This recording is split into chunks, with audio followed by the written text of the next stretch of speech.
Hello दोस्तों, स्वागत है आपके अपने YouTube channel BK physics master में। फिर से हाजिर हूँ क्लास 12 फिजिक्स का एक और वायरल पेपर लेकर। सेम ऐसा ही पेपर यूपी बोर्ड 2026 में आपको देखने को मिलने वाला है। और आज का जो पेपर सॉल्व करने वाले हैं, यानी इसमें जितने भी प्रश्न सॉल्व करने वाले हैं वो अभी तक बोर्ड परीक्षाओं में सबसे ज़्यादा पूछे गए हैं। तो बहुत ही महत्वपूर्ण पेपर है, एक अनसॉल्व पेपर है, इसे सॉल्व जरूर कीजिएगा। इसमें दिए गए प्रश्नों को भी सॉल्व कीजिएगा, बहुत ही महत्वपूर्ण प्रश्न है।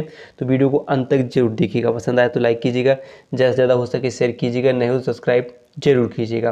तो आइए स्टार्ट करते हैं, समझते हैं, यानी देखते लगाते हैं आज का वायरल पेपर।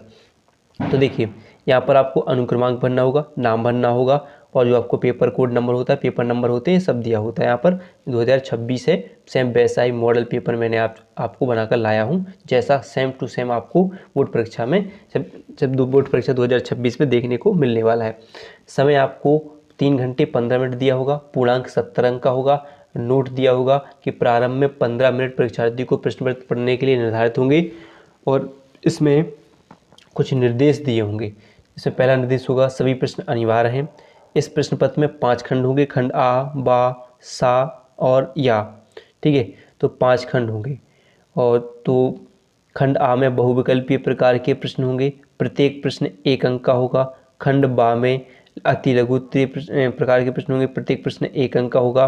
ठीक है, और खंड सा में लघु फर्स्ट, यानी क्या होगा, लघु फर्स्ट प्रकार के प्रश्न होंगे, और प्रत्येक प्रश्न 2 अंक के होंगे। और खंड दा में, ठीक है, यहाँ पर मैंने सॉरी क्या है, खंड दा नहीं लिख पाया, खंड एक दा होगा, यहाँ पर 4 है।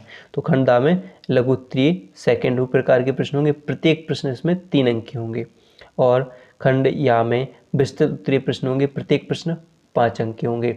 और इस खंड में 4 प्रश्नों के अतिरिक्त विकल्प का चयन होगा, यानी इसमें एक अथवा वाला प्रश्न दिया होगा। क्या होगा, अथवा वाला प्रश्न होगा, यानी अथवा में दो प्रश्न दिए होंगे, जिसमें से एक करना होगा। प्रत्येक प्रश्न यानी प्रश्न पत्र में प्रयुक्त प्रतीकों के समान अर्थ पीछे दिए होंगे, यानी कुछ महत्वपूर्ण, जैसे मान लीजिए, जैसे आपसे बोला गया सी का मान क्या होता है, एम का मान क्या होता है, निर्वात में प्रकाश की चाल, द्रव्यमान, प्लांक नियतांक, इनका मान पीछे दिया होगा। ठीक है, इस प्रकार दिए होंगे। तो आइए हम चलते हैं प्रश्न की तरफ, और पहला प्रश्न देखते हैं आज का, जो कि है खंड आ, इसमें सेक्शन ए, जिसमें पहला बहुविकल्पीय प्रश्न है कि विद्युत फ्लक्स का मात्रक क्या है। 4 ऑप्शन है, न्यूटन प्रति कूलाम, वोल्ट प्रति कूलाम, वोल्ट मीटर, या न्यूटन प्रति कूलाम। तो आपको जानते हो कि विद्युत फ्लक्स का मात्रक होता है मीटर। क्या होगा, सही आंसर हो जाएगा वोल्ट मीटर। फिर अगला देखिए, प्रश्न है जो प्रश्न है खा, 4 डायोप्टर और 5-2 डायोप्टर क्षमता के 2 लेंस संपर्क में रखे हैं, संयुक्त लेंस की फोकस दूरी होगी। तो आपने संयुक्त लेंस की फोकस दूरी के लिए सूत्र पढ़ा होगा, P बराबर P1 प्लस P2, एक फॉर्मूला होता है। यहाँ पर लेंस देखने हैं, एक कितना है, 4 डायोप्टर का है, एक -2 डायोप्टर का है। तो आज रख लीजिए कि एक 4 है, एक -2 है। ठीक है, प्लस और यहाँ पर -2, तो माइनस क्या हो जाएगा, यहाँ पर 4 -2 हो जाएगा। 4 में से 2 जाएगा, कितने बचेंगे, 2 रखें, 2 बचेंगे। ठीक है, कितना आ जाएगा, 2 आ जाएगा, यानी क्षमता कितनी आ गई, 2, P बराबर 2। तो इस संयुक्त लेंस की फोकस दूरी निकालनी है। तो क्या होता है फोकस दूरी, F बराबर क्या होता है, 1/P होता है। F बराबर क्या होता है, 1/P। चूँकि हमें निकालना चाहें तो F बराबर यहाँ पर जो कि इस केस में मीटर में होता है, उसको सेंटीमीटर में होता है, 100 क्या हो जाएगा, P। तो 100 क्या हो जाएगा, 100 क्या कितना कितना निकला हमारा, P 2 निकला है, भाग देंगे कितना आएगा, 50, यानी कितना, 50 सेमी ये निकल कर आ जाएगा। तो इसका सही आंसर होगा क्या, 50 सेंटीमीटर। फिर देखिए अगला है, P प्रकार के अर्धचालक बनाने के लिए शुद्ध जर्मेनियम में मिलाया जाने वाला अपद्रव्य है। तो इसका आंसर होगा एल्यूमिनियम। क्या मिलाया जाता है, एल्यूमिनियम मिलाया जाता है। फास्फोरस, एंटीमनी, आर्सेनिक, ऐसा ऑप्शन है, तो एल्यूमिनियम होता है। फिर देखिए अगला प्रश्न है कि एक AMU की तुल्य ऊर्जा होती है, तो कितनी होती है, 931 MeV, क्या हो, MeV, मिलियन इलेक्ट्रॉन वोल्ट हो जाती है। फिर देखिए वायु में प्रकाश की चाल 3 × 10⁸ मीटर प्रति सेकंड है। 1.5 अपवर्तनांक वाले कांच में प्रकाश की चाल कितनी होगी। तो n बराबर क्या होता है, C/V होता है। C कितनी होती है, 3 × 10⁸। ठीक है, इसको हमें V को निकालना है, ये कितना है, 1.5। तो अब कैंची गुणा करके देखें तो क्या हो जाएगा, 3 गुणे 10 की घात 5, 1.5 कहाँ जाएगा नीचे और b आ जाएगा बाहर, पॉइंट हटाएंगे नीचे आएंगे, 15 दूनी 30 यानी 2 गुणे 10 की घात 8 मीटर प्रति सेकंड आपका आंसर आ जाएगा। चलिए अब देखते हैं अगला प्रश्न, यानी यहाँ पर खंड बाह चालू हो जाएगा। ठीक है, तो यहाँ पर खंड बाह में पहला प्रश्न है, विशिष्ट चालकता के लिए सूत्र एवं मात्रक लिखिए। क्या होगा? विशिष्ट चालकता के लिए सूत्र एवं मात्रक। तो आइए हम इसको एक पेज पर सॉल्व करते हैं। तो विशिष्ट चालकता के लिए, तो विशिष्ट चालकता क्या होती है? कि किसी पदार्थ के विशिष्ट प्रतिरोध के व्युत्क्रम को उस पदार्थ की क्या कहते हैं? विशिष्ट चालकता कहते हैं। तो इसके लिए सूत्र क्या हो जाएगा? सिग्मा बराबर 1/रो। रो क्या होता है? विशिष्ट प्रतिरोध, इसको विशिष्ट चालकता कहते हैं। तो विशिष्ट चालक क्या होता है? कि किसी पदार्थ के विशिष्ट प्रतिरोध के व्युत्क्रम को विशिष्ट चालकता कहते हैं। तो इसके लिए सूत्र क्या होगा? सिग्मा बराबर 1/रो हो जाएगा। इसका मात्रक की बात करें तो क्या होता है? जो विशिष्ट प्रतिरोध का मात्रक क्या होता है? ओम मीटर। तो ये ओम मीटर कहाँ चला जाएगा? ऊपर। तो क्या हो जाएगा? ऐसे हम लिख सकते हैं,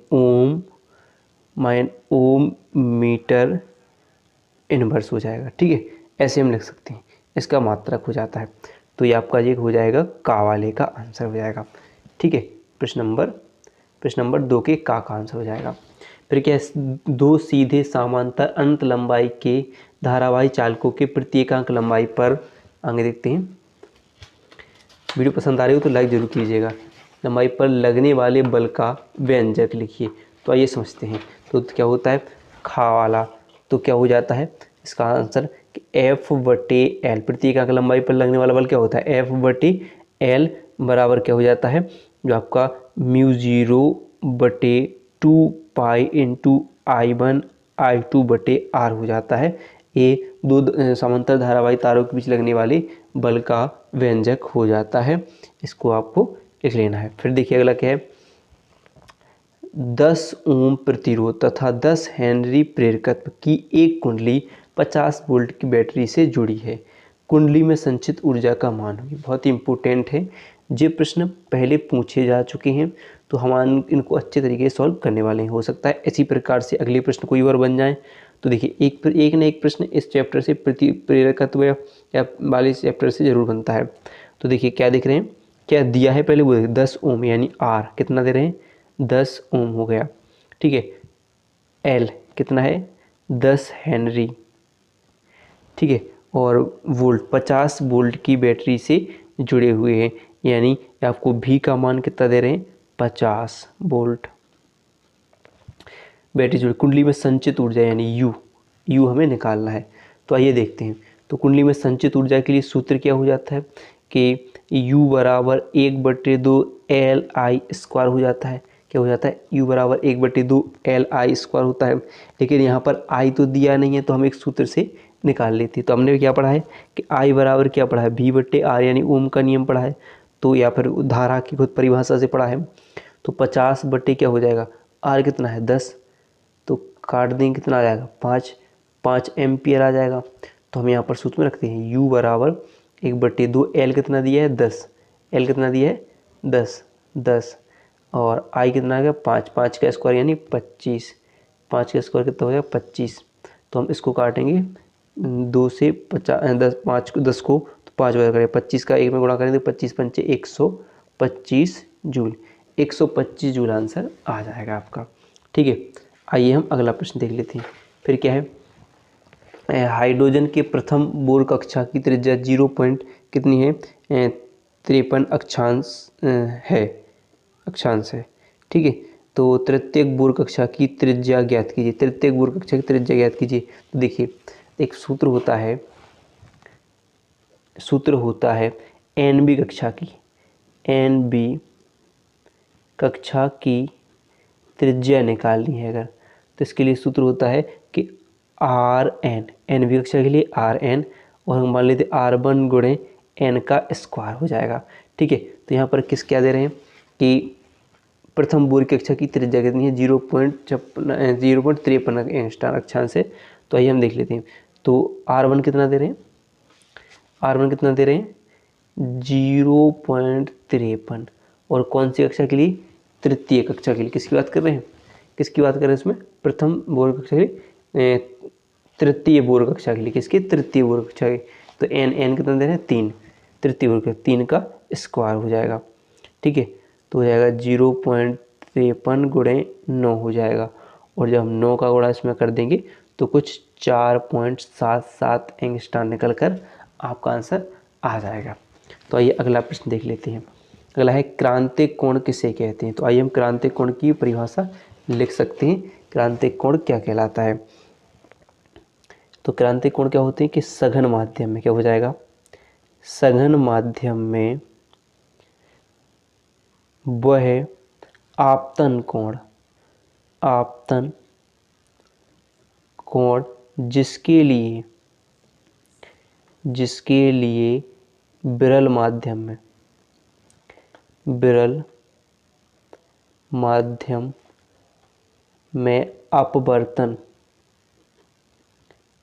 अपवर्तन कोण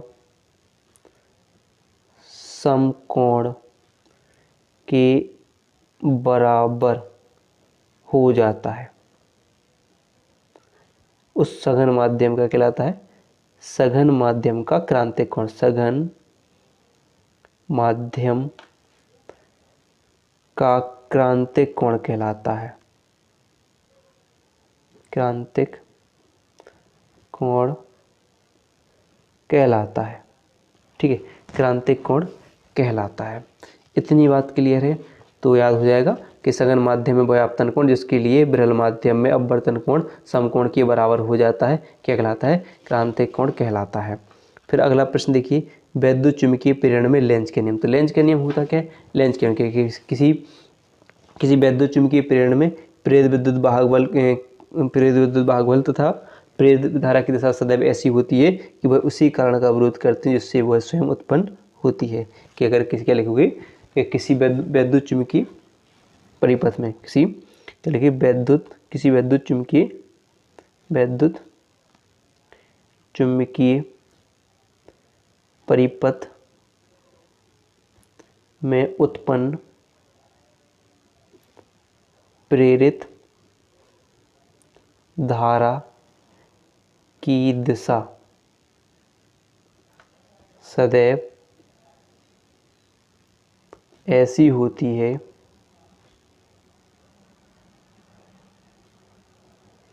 कि वह उसी कारण का विरोध करती है जिससे वह उत्पन्न होती है। इतनी बात ध्यान रखना है, ठीक है। ये हो जाता है लेंज का नियम, इसे हम लेंज का नियम कहते हैं। तो अब चलते हैं हम सेक्शन सी की तरफ, यानी खंड सा की तरफ चलते हैं, ठीक है। तो आइए देखते हैं। तो क्या है? 6 ओम के मोटे तार को खींचकर इसकी लंबाई दोगुनी कर दी जाती है, तब तार के नए प्रतिरोध की गणना कीजिए। देखिए क्या करना है, क्या दे रहे हैं, क्या दिया है वो देखते हैं। आर कितना दिया है? 6 ओम है। आर कितना है? 6 ओम है। अब बोल रहे हैं कि इसकी एक तार है जिसकी लंबाई कितनी है? एल है, ठीक है। तार की लंबाई क्या है? एल है। और इस तार को खींचकर उसका अनुप्रस्थ काट का क्षेत्रफल मानते हैं ए। क्या है? अनुप्रस्थ काट का क्षेत्रफल क्या है? ए। इसकी तार की लंबाई को खींचकर क्या कर दिया जाता है? 2 गुना कर दिया जाता है, यानी कितना? 12 मान लेते हैं, हो जाएगा नहीं। और इसका अनुप्रस्थ काट का क्षेत्रफल मानते हैं ए डैश मान लेते हैं, ऐसे मान लेते हैं। यानी अगर हम बोलें कि इनके प्रतिरोध यानी तारों के आयतन क्या हो जाएगा? तो आयतन क्या हो जाएगा? ए एल बराबर ए डैश एल हो जाएगा, ऐसे मान लेते हैं, ए डैश एल मान लेते हैं। पहले प्रतिरोध के लिए आयतन क्या हो जाएगा? तार के लिए ए एल हो जाएगा, और दूसरे के लिए ए डैश एल हो जाएगा, ठीक है, ऐसे मान लेते हैं, ठीक है। तो और फिर क्या कह रहे हैं कि मान लीजिए कि जो एल है, यानी पहले तार का लंबाई क्या कर दी? दूसरे तार की लंबाई क्या हो जाएगी? दुगनी, यानी 2L डैश हो जाएगी। यार आप कह सकते हैं हम क्या हो जाएगी कि L बटे एल डैश बराबर कितना हो जाएगा? 2। इसकी ज़रूरत पड़ेगी अभी हमें, इसको हम ऐसे कर लेते हैं। यहाँ पर यहाँ से इसे हम 1 मान लेते हैं। अब हम यहाँ पर इसको भी देख सकते हैं कि अगर हम यहाँ पर लिखना चाहें कि यहाँ पर देख क्या हो सकता है कि ए बटे में कहा क्या आ जाएगा? इसके बटे में ए डैश आ जाएगा। ए डैश बराबर क्या हो जाएगा? एल की बट्टी में क्या आ जाएगा, एल डैश हो जाएगा जी। ये आपस में क्या है, बराबर है, इनकी भी जरूरत पड़ने वाली है हमें। तो इतनी समझ में आई। इतना कर सकते हैं, हमने क्या कर लिया कि 6 ओम का प्रतिरोध है और उसकी तार की लंबाई कितनी हो गई, पहले एल है, वो खींच कर कितने कर दिया, 2 गुना कर दिया गया। तो दोनों के आयतन क्या हो जाएंगे, आपस में बराबर हो गए। तो ए एल बराबर क्या हो जाएगा, ए डैश एल डैश हो जाएगा। तो तार कितना है, 2 गुना हो गया। ए एल बराबर कितना होगा, पहले तार से क्या हो गया, वो 2 गुना, तो 2 एल डैश हो गया। ठीक है, इसको हमने कैसा लिखा, एल के नीचे किसको पहुंचाया, तो एल बटे एल डैश हो जाएगा बराबर 2, और ए बटे ए डैश बराबर एल बटे एल डैश हो जाएगा, क्योंकि ए के नीचे ए डैश आ जाएगा, एल के नीचे एल डैश आ जाएगा, हो जाएंगे। तब ये दोनों, जब ए बटे ए डैश किसके बराबर है, एल बटे एल डैश की, तो यानी जब एल बटे एल डैश का मान 2 है तो इसका भी मान क्या हो जाएगा, 2। यानी इनसे सबके किसके बराबर हो जाएंगे, 2 के बराबर। और ये समझते हैं। फिर आगे क्या करते हैं, फिर हमने एक सूत्र पढ़ा है विशिष्ट प्रतिरोध के लिए, प्रतिरोध तथा विशिष्ट प्रतिरोध के लिए आर बराबर क्या पढ़ा हमने, रो इंटू एल बटे ए पढ़ा है। और दूसरे समीकरण एक मान लेते हैं, दूसरे प्रतिरोध के लिए आर डैश बराबर रो इंटू क्या बनेंगे, एल डैश बटे ए डैश मान लेते हैं। अब हम क्या करते हैं कि समीकरण 2 से समीकरण 1 में भाग देते हैं। तो क्या हो जाएगा, समीकरण 2 से क्या कर देंगे, समीकरण 2 में सॉरी क्या, समीकरण 2 में समीकरण 1 से भाग दे सकते हैं। तो आर डैश में आर से हम भाग देंगे, तो यानी आर डैश क्या है आपका, रो इंटू एल डैश बटे ए डैश है, बटे में क्या होगा, रो इंटू एल बटे ए हो जाएगा। तो रो से रो कट जाएंगी। अब ए कहाँ चला जाएगा, ऊपर, ए कहाँ चला जाएगा, ऊपर। ठीक है, तो क्या हो जाएगा आपका, हो जाएगा क्या, एल डैश इंटू ए बटे में क्या हो जाएगा आपका, जो क्या हो जाएगा, एल, ए क्या है, एल बटे में है, एल गुणे क्या हो जाएगा, ए डैश हो जाएगा। ठीक है, ये हो जाएगा, ऐसा हो जाएगा। ठीक है, थोड़ी यहाँ पर, ठीक है, तो ऐसे ऐसे लिख सकते हैं, या हम चाहते यहाँ पर देखो ऐसे लिख सकते थे कि इसको हम नीचे कर सकते, ऐसे लिख सकते, एल डैश बटे एल मान सकते थे, ऐसे कि ए यहाँ पर 2 तो रहता, एल डैश की बटे में क्या जाता, 2, ए बराबर के 2 साइड बराबर कई से इस साइड चला जाता है, भाग में चला जा सकता था। तो ऐसे आ सकते थे। अब हम क्या करें कि यहाँ पर हमने देखा कि एल डैश का मान कितना था, 2, तो इसका मान भी किसके बराबर था, इसके बराबर। तो 2 गुणे 2 यानी टोटल कितना मान निकला, 4। तो आर डैश बटे आर बराबर क्या निकला, 4। चूँकि आर का मान क्या पढ़ चुके थे हम, 6। तो हम क्या करेंगे, आर डैश बराबर 4 गुणे क्या हो जाएगा, 6, एक इसका इसमें गुणा हो जाएगा, तो 6 चौका 24, यानी नए प्रतिरोध का मान कितना आ जाएगा, 24 आ जाएगा। ठीक है, अगला प्रश्न देख लेते हैं हम। अगला प्रश्न क्या है, धारा मापी की धारा सुग्राह्यता से क्या तात्पर्य है। तो आइए धारा मापी की धारा सुग्राह्यता समझ लेते हैं। तो आइए क्या लिखते हैं, परिभाषा लिख लेते हैं। तो धारा मापी की धारा सुग्राह्यता क्या होती है कि किसी कुंडली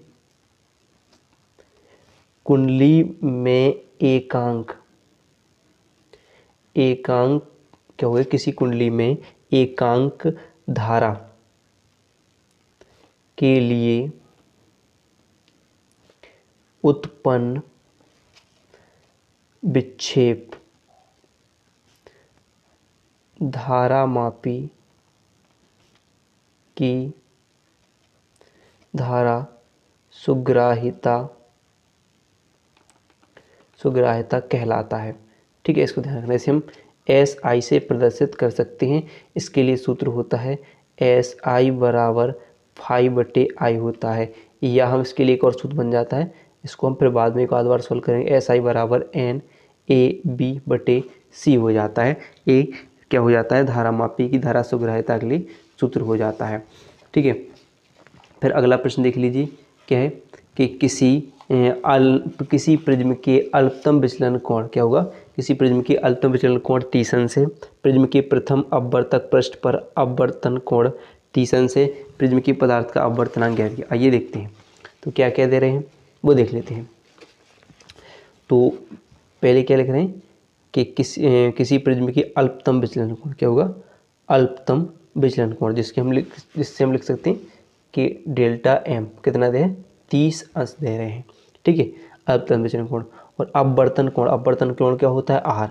अपवर्तन कोण क्या होता है, आर कितना दे रहे हैं, 30 अंश दे रहे हैं। ठीक है, तो इसके लिए क्या करना है, तो हमें क्या ज्ञात करना है, इसके लिए आवर्तनांक। क्या ज्ञात करना है, इसके लिए आवर्तनांक ज्ञात करना है, यानी एन हमें ज्ञात करना है। तो आइए देखते हैं। तो अपवर्तनांक के लिए सूत्र निकालने के लिए फॉर्मूला क्या होता है हमारे पास, एन बराबर साइन ए प्लस डेल्टा एम बटे 2। इन सब के बटे में क्या होता है, साइन ए बटे 2। लेकिन यहाँ पर ए तो दिया नहीं है हमें, क्या नहीं दिया है, ए नहीं दिया है। तो आपने एक फॉर्मूला पढ़ा होगा, अल्पतम विचलन की स्थिति में, अल्पतम विचलन की स्थिति में क्या होता है कि आर बराबर ए बटे एल पढ़ा होगा।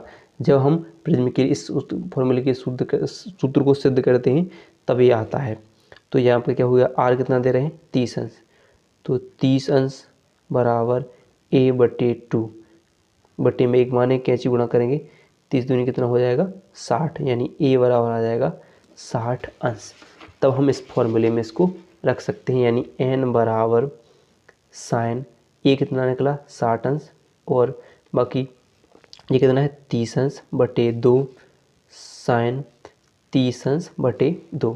तो कितना हो जाएगा, साइन 60 30 90, 2 से भाग देंगे तो 45 अंश, कितना, साइन 45 अंश। यहाँ पर कितना हो जाएगा, 2 से इसमें भाग देंगे तो कितना आ जाएगा, सॉरी कितना, प्रिज्म कोण 60 अंश निकला था, 60 निकला है, ये कितना आ जाएगा, 30 अंश, साइन 30 अंश। तो साइन 45 का मान कितना होता है, 1/√2। साइन 30 अंश का मान होता है 1/2। तो ये 2 कहाँ चला जाएगा, ऊपर। ठीक है, तो क्या लिखोगे आप कि 2/√2। अगर इसका हम परिमेयकरण कर दें तो √2 से ऊपर गुणा, √2 से नीचे गुणा, तो क्या हो जाएगा, 2 गुणे √2 बटे में क्या हो जाएगा, 2।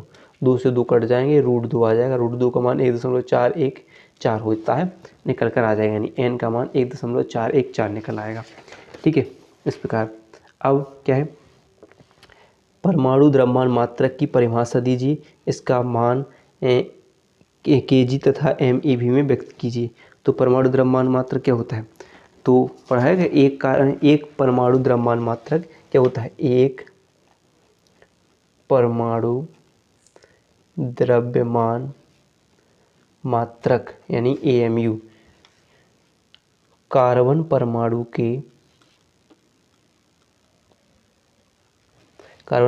के द्रव्यमान के 12वें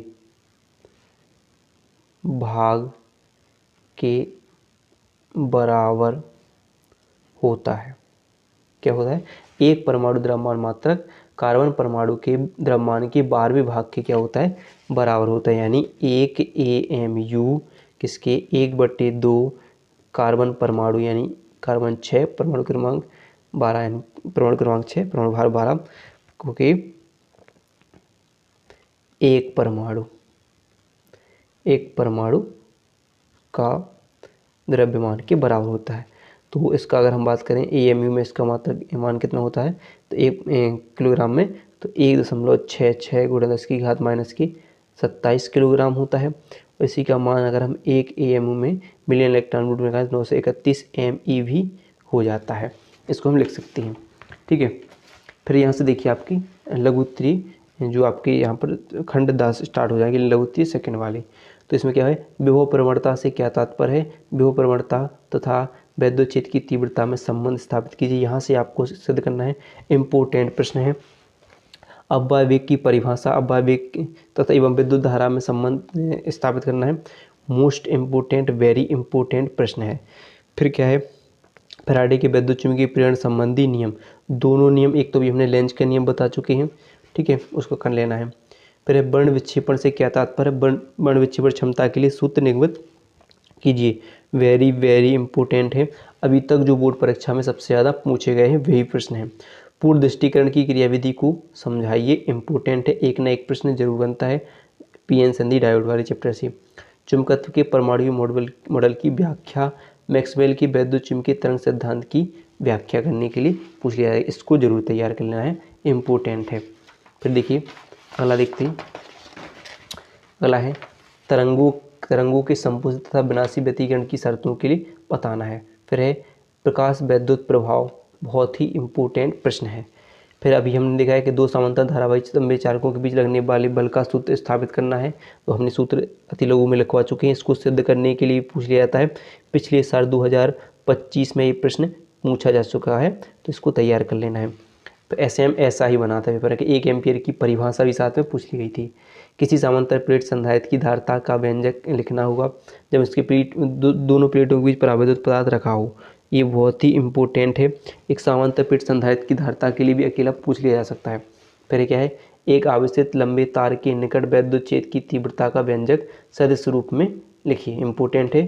संयुक्त सूक्ष्मदर्शी का नामांकित किरण आरेख बनाइए तथा इसकी आवर्धन क्षमता का सूत्र स्थापित कीजिए, ज्ञात कीजिए जब प्रतिबिंब स्पष्ट दृष्टि की न्यूनतम दूरी पर बनता हो। 5 अंक के प्रश्न यहाँ से लग जाएंगे, यानी आपके यहाँ से दीर्घ उत्तरीय प्रश्न तैयार होंगे। दीर्घ उत्तरीय प्रश्न 5 अंक का बनेगा। 8वां प्रश्न होगा, इसमें अथवा में क्या हो जाएगा, प्रकाश के विवर्तन से आप क्या समझते हैं, यानी क्या समझते हैं। इसकी पतली झिल्ली से प्रकाश के विवर्तन के कारण प्राप्त विवर्तन प्रतिरूप की व्याख्या कीजिए। इम्पोर्टेंट है, तैयार करना है। फिर क्या है, हाइगेंस के द्वितीयक तरंगाओं के सिद्धांत के आधार पर प्रकाश के तरंगों के अपवर्तन के नियमों की व्याख्या। मोस्ट इम्पोर्टेंट है, तैयार कर लेना है। फिर देखिए अगला है, ट्रांसफार्मर की सिद्धांत क्या होता है। उच्चयी तथा अपचयी ट्रांसफार्मर में अंतर का उल्लेख कीजिए। ट्रांसफार्मर की ऊर्जा क्षय के कारणों का उल्लेख। ट्रांसफार्मर भी बहुत ही इंपॉर्टेंट प्रश्न है, तैयार करना है। फिर देखिए, आवेश के निकाय की विद्युत स्थिर ऊर्जा, 9वां प्रश्न होगा, दो आवेशों के निकाय की विद्युत स्थिर ऊर्जा की विवेचन कीजिए। या फिर दिष्टीकरण प्रक्रिया क्या है, पीएन संधि डायोड की पूर्ण तरंग दिष्टकारी की क्रिया परिपथ चित्र की सहायता से समझाइए। ये अति लघु वाले प्रश्न हो जाएंगे, तो इनको पढ़ लेना है। यहाँ पर आपका कुछ होगा क्या, जो यहाँ पर भौतिक नियतांक के मान दिए होंगे, तो यहाँ पर आपको भौतिक नियतांकों के मान कर लेना है। आइए देखते हैं। तो वीडियो पसंद आई हो तो वीडियो को लाइक और चैनल को सब्सक्राइब करना बिल्कुल भी ना भूलिएगा। यहाँ पर कुछ ऐसे भौतिक नियतांकों के मान दे देंगे।